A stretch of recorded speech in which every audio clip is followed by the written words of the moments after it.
Make contact. This is where most people are scared because they're afraid of being told no. But it's where the deals are made. So I wrote letters, picked up the phone, knocked on doors, and didn't just say, do you want to sell? And I didn't just say, do you want to sell? I built relationships and I asked questions and I wanted to understand their pain points.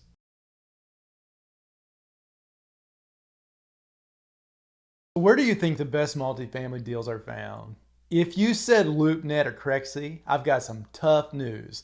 By the time a deal shows up online, it's already been picked over, overpriced, and fought for by many other buyers. The truth is, the best deals, the ones that are life-changing, almost never hit the market. They're off-market, quiet, hidden. And if you don't know how to find them, you'll spend your career fighting for scraps. In this episode, I'm going to share my story of how I learned to find off-market deals. We'll walk through it step by step using my storytelling framework, life before I knew how to find them, the crisis that forced me to change, to pursuit, the exact steps I used to uncover them, the conflicts and setbacks I faced, and the climax, the breakthrough moment when everything actually clicked, and the aftermath, how off-market deals have transformed my investing journey. And if you want to go deeper into this process, I've laid it all out on thebouncemethod.com, my system for buying, operating, upgrading, and exiting small multifamily properties. Now stick with me till the end, because I'll also give you the exact process you can start using today to create opportunities no one else even knows existed. Now, when I first started investing, I did what everybody else does. I scrolled the listings online, I met with brokers, I analyzed properties that were already listed, and I thought I was in the game. But here's the reality. I wasn't even on the field. Those deals were overpriced. They were competitive. And by the time I ran the numbers, other buyers had already made offers. It felt like wrestling against an opponent who already knew all my moves, and I didn't stand a chance. Now, I was working hard, but I was always one step behind.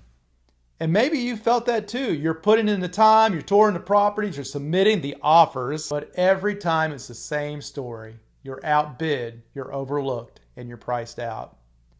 That was my reality before I learned the power of off-market deals. The breaking point came on one deal. I had been chasing this small multifamily property. I had toured it, I underwrote it, and I got all excited about it.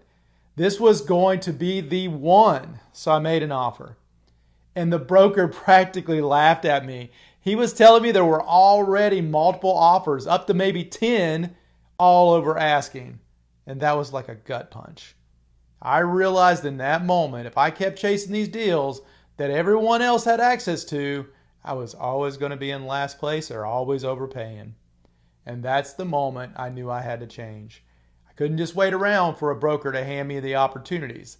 I had to go create one on my own. And that was my crisis moment. Painful, yes, but necessary. Because it pushed me to start looking where no one else was looking. So how do you actually find these off-market deals? Now I have a process, and here's exactly how it works. Step 1, you got to define that buy box. Now we've talked about this in another episode. You can't chase everything. Instead, get crystal clear on what your buy box is. For example, 10 to 30 units in the secondary market, mom and pop owners, clear value add potential. That buy box became my compass. Number 2, you got to build that list. Pull county tax records, drive the neighborhood, search databases like CoStar, and build spreadsheets with 5 to 50 unit properties in your target area. Step number 3, research the owners. Most of these properties are still owned by individuals, not these giant corporations. So I dug in. I looked up the LLCs, found their mailing addresses, even used skip tracing to find some phone numbers. Number 4, make contact. This is where most people are scared because they're afraid of being told no. But it's where the deals are made. So I wrote letters, picked up the phone, knocked on doors, and didn't just say, do you want to sell? And I didn't just say, do you want to sell? I built relationships and I asked questions and I wanted to understand their pain points. Step 5, the follow-up. The first no doesn't mean never. It usually just means not yet. Sometimes it took 6 months, sometimes it may take a year, but staying consistent, I became the first call when they were ready. Now, step 6, negotiate creatively. The beauty of off-market deals is that you're not competing with 10 other buyers. That gives you room to be creative. Seller financing, carrybacks, master leases. That's the pursuit. And if you want to go deeper into how I structure these deals, you can definitely learn more at thebouncemethod.com. I don't want to paint this like it was easy. I sent hundreds of letters and never got a response. I made phone calls when people would hang up on me or tell me no or yell at me.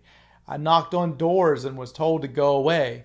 I had those owners who seemed interested and then they ghosted me. Brokers swoop in after I'd done the legwork, and I had deals fall apart at the last minute, and it can be discouraging.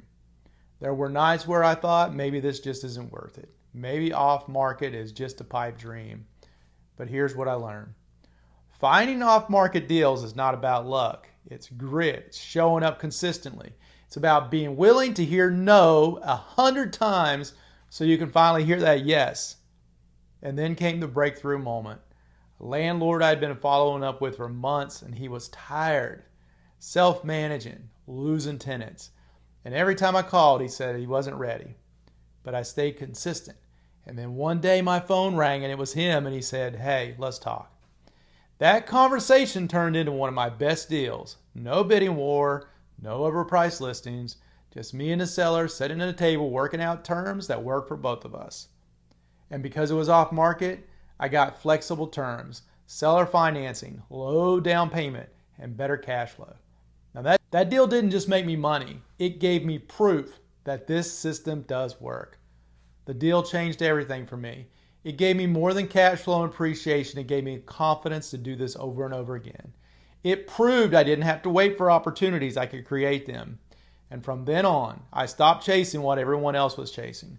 I stopped fighting for the scraps, and I started building my own business on hidden opportunities. Today, off-market deals are the backbone of my portfolio, and if you want to see exactly how I break it down step by step, go to the Bounce Method. Because here's the truth. If you want to scale multifamily, you can't just rely on what's listed. The better deals, those life-changing deals, will almost always be the ones that you find off-market. So here's my challenge to you. Start today, define your buy box, build your list, research those owners, reach out and follow up until you get a yes. It's not going to be glamorous and it's not going to be easy, but it will work. And when you land that first off-market deal, you'll look back and wonder why you've ever wasted time chasing what everyone else could see. And when you land that first off-market deal, you'll look back and you'll wonder why you ever wasted time chasing what everyone else could see. This is just one step in the Bounce Method. Buy, operate, upgrade, normalize, cash flow, and exit. And for more details, go to thebouncemethod.com, and I'll see you in the next episode. Semper Fi.